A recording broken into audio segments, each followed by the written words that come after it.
নোবেলজয়ীদের মুখের আদলের রেফারেন্স পেতে আমার কাছে যা আছে তা কয়েক দশক আগের কয়েকটা ছবি। হয়তো কোনো ক্লাস নিচ্ছেন তিনি সেই সময়ের, কিংবা নিছকে গবেষণার কাজে মত্ত হয়ে আছেন, এমন কোনো মুহূর্তের ছবি আর কি। বিজ্ঞান বিভাগে নোবেলজয়ীদের অনেকের ছবি পাওয়াটাই বেশ কঠিন। একসময় এলমেহেদ নীল হলুদে নোবেলজয়ীদের ছবি আঁকতেন।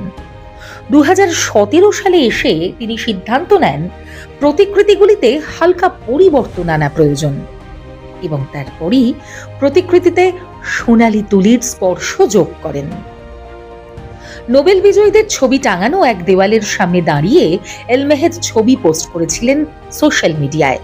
ক্যাপশন ছিল, গোল্ডেন ওয়াল, তবে কি সোনা দিয়েই আঁকা পোর্ট্রেটের সোনালী শেডগুলি?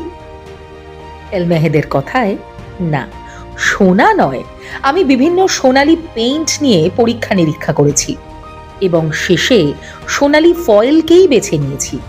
এটি একটি অতি পাতলা ধাতব ফয়েল, যা আপনি একটি বিশেষ আঠা দিয়ে ছবিতে লাগাতে পারেন।